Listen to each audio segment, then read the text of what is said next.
नमस्कार सर्वांना. रीड मराठी या चॅनलवर तुमचं मनापासून स्वागत. आपण ऐकत आहोत कथारूप महाभारत. आजची आपली कथा आहे सेनापती कीचक. राणी सुदेशना हिचे द्रौपदीवर प्रेम होते.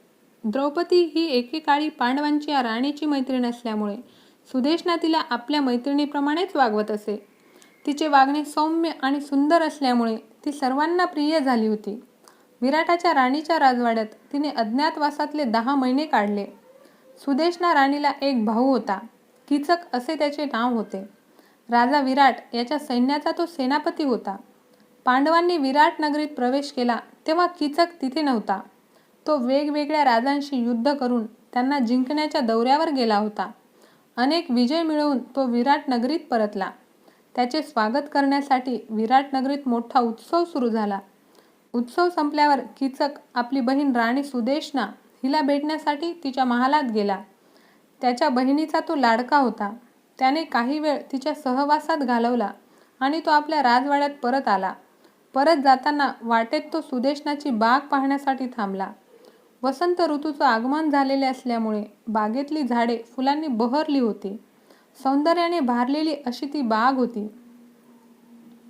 ती सुंदर बाग पाहण्यासाठी कीचक काही क्षण तिथे थांबला. अचानक त्याने त्या बागेत प्रवेश केला. त्याने का प्रवेश केला असेल? कदाचित सुगंधाची झुळूक आल्यामुळे असेल. कदाचित फुलांनी लगडलेल्या फांदीने त्याला आव्हान केलं असेल. त्याने बागेत केलेला प्रवेश, तिथल्या फुलांमधून त्याने मारलेला फेरफटका ही त्याच्या नशिबाचीच करणी होती. त्याच्या दृष्टीत सैरंध्री पडली. ती सुंदर होती. या आधीही कीचकाने अनेक सुंदर स्त्रिया पाहिल्या होत्या, पण सैरंध्रीत असे काही होते की तिने त्याला जणू आपला दास केले होते. काही वेळ शांततेत घालवावा म्हणून द्रौपदी त्या बागेत गेली होती.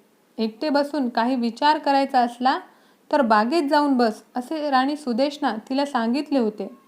विजयी कीचकाने नगरात प्रवेश केला. द्रौपदीला राजसूय यज्ञाच्या काळात भीम, नकुल, सहदेव आणि अर्जुन यांनी नगरात प्रवेश केल्याची आठवण झाली. एकांतात अश्रू ढाळण्यासाठी द्रौपदीने या फुलांच्या बागेचा आश्रय घेतला होता. पण अचानक तिला कळले की बागेत ती एकटी नाही. तिच्याकडे पाहत असलेला कीचक तिला दिसला. काम भावनेने उद्दीपित असे त्याचे डोळे पाहून ती तिथून पळाली. कीचक तिच्या मागून धावला. त्याने तिला गाठली.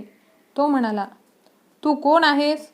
माझ्या बहिणीच्या या महालात मी अनेकदा आलो आहे, पण यापूर्वी मी तुला कधीही पाहिलेली नाही.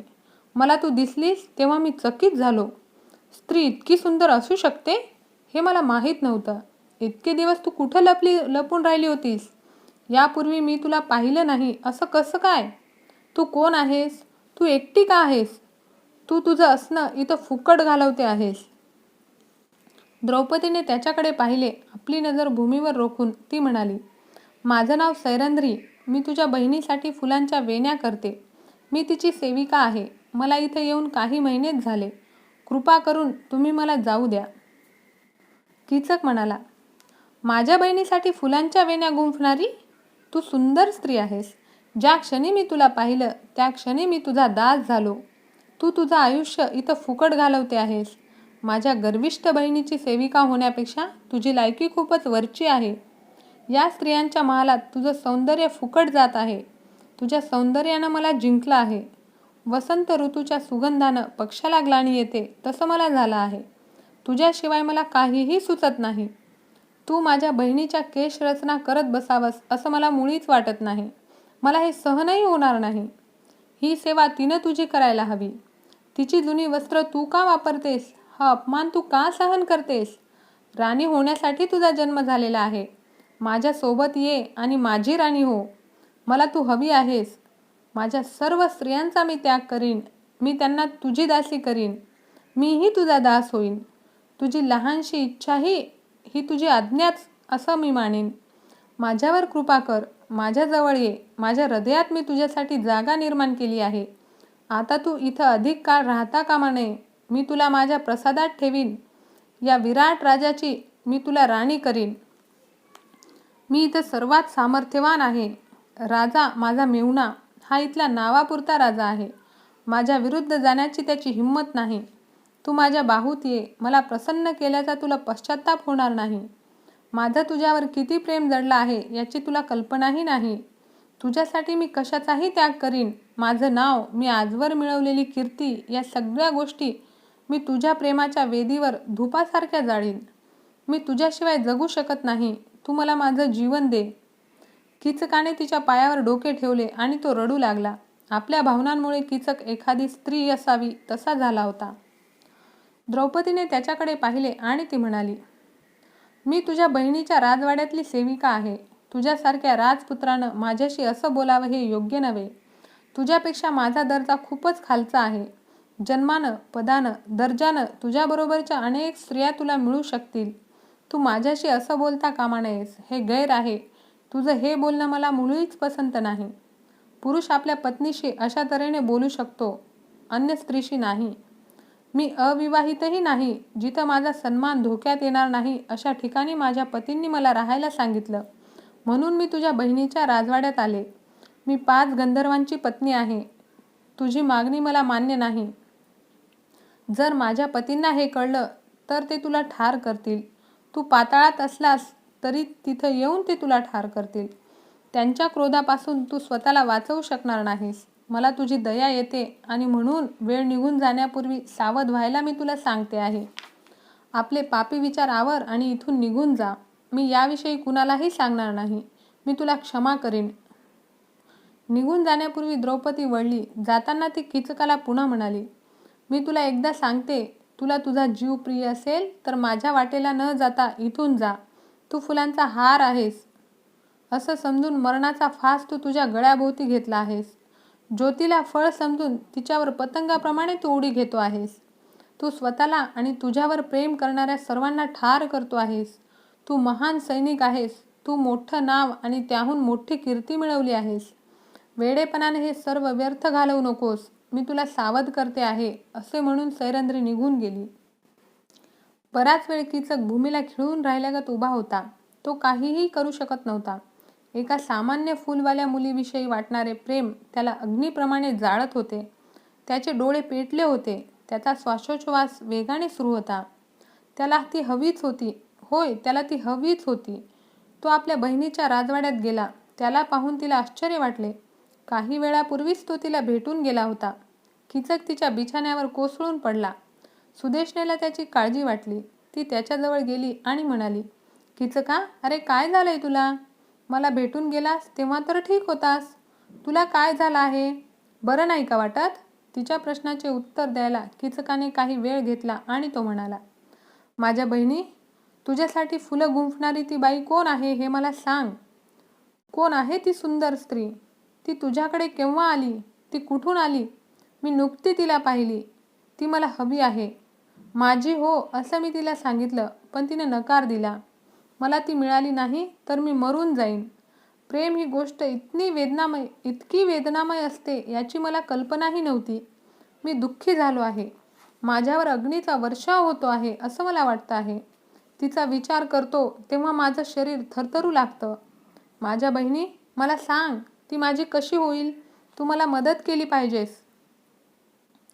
आपला भाऊ असा दुःखी झालेला पाहून सुदेशनेला वाईट वाटले. आपल्या भावावर तिचे फार प्रेम होते. त्याला शांत करण्यासाठी ती त्याच्या बाजूला बसली. ती म्हणाली, कीचका, 11 महिन्यांपूर्वी ती आपल्या राजवाड्यात आली आणि माझी राहण्याची सोय कर अशी तिने मला विनंती केली. मी तिची चांगली काळजी घेईन असं वचन मी तिला दिलं आहे. तिचं वागणं अतिशय चांगलं आहे. इथं ती सर्वांना प्रिय झाली आहे. 5 गंधर्व तिचे पती असल्याचं पहिल्याच भेटीत तिनं मला सांगितलं.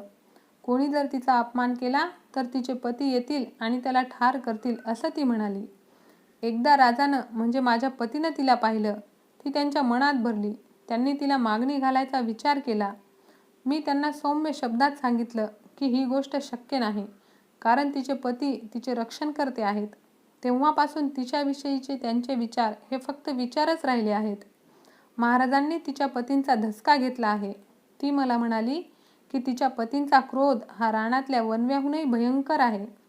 कीचका, माझ्या प्रिय बंधू, तू तिचा विचारही करू नको. तुला जे हवं ते मी देईन. माझ्या सेवेत कितीतरी दासी आहेत. त्यांच्यापैकी कुणाचीही निवड कर. पण सैरंध्रीला तू विसरून जावंस अशीच माझी इच्छा आहे. कीचकाने तिच्याकडे पाहिले आणि तो हसला. तो म्हणाला, माझ्या प्रिय बहिणी, एकदा सैरंध्रीला पाहिल्यानंतर मी दुसऱ्या कुठल्याही स्त्रीचा विचार तरी कसा करू शकेन? तीच मला हवी आहे. अग्नीसारखी ती तेजस्वी आहे.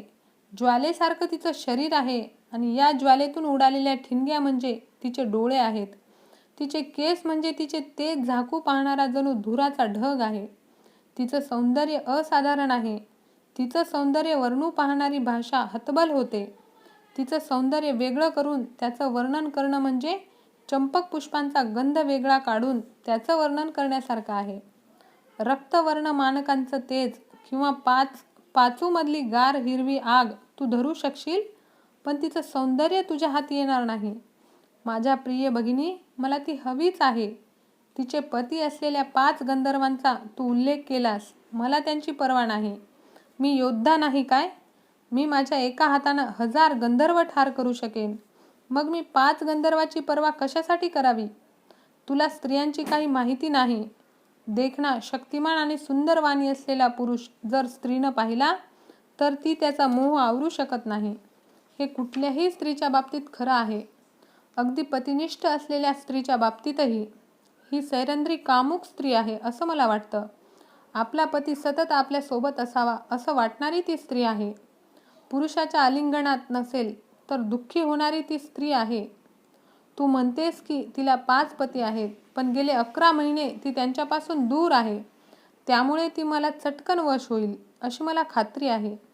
तिच्यासारख्या कामुक स्त्रीला इतके महिने पुरुषाशिवाय एकटी राहिल्यानंतर पुरुषाचा मोह आवरणं सोपं नाही. तिची प्रतिक्रिया अतिशय सुंदर असेल. ती मला तृप्त करील आणि मला ठाऊक आहे की मी तिला तृप्त करीन. ती एकांतात माझ्यासोबत असली पाहिजे इतकंच. ती व्यवस्था तू कर. बाकीचे सगळं मी सांभाळून घेईन. मी तिला आपलीशी करेन. हे संकट आपल्या भावावर यावे असे सुदेशनेला वाटत नव्हते. त्याच्या भविष्यातला धोका तिला अंतःप्रेरणेने जाणवला होता. सैरंध्रीने दिलेली धमकी केवळ पोकळ शब्द नव्हेत हे ती जाणून होती. सैरंध्रीवर प्रेम करणारा आपला भाऊ मरणाशी शृंगार करतो आहे हे तिला कळले होते. तिला त्याची अतिशय काळजी वाटली. आपला भाऊ सुखी व्हावा असे तिला वाटत होते. ती म्हणाली, माझ्या प्रिय कीचका, तू हा मूर्खपणा का करतो आहेस? सैरंध्रीचा अपमान केलास तर तू जिवंत राहणार नाहीस. माझ्या लाडक्या भावाचा वध व्हावा असं मला वाटत नाही. यासाठीच हे सगळं मी तुला सांगते आहे. पण तू आपला हट्ट सोडायलाच तयार नाहीस. मला जे शक्य आहे ते मी तुझ्यासाठी करीन. तू आता इथून निघून जा. थोड्या काळानं मी सैरंध्रीला तुझ्याकडे पाठवते. तुझ्या प्रसादातून माझ्यासाठी थोडं मद्यावच घेऊन ये असं मी तिला सांगते. तू तिचं मन जिंकू शकलास तर ठीक, पण तू जर जिंकू शकला नाहीस तर तुझ्या भविष्याची मला चिंता वाटते, भीती वाटते.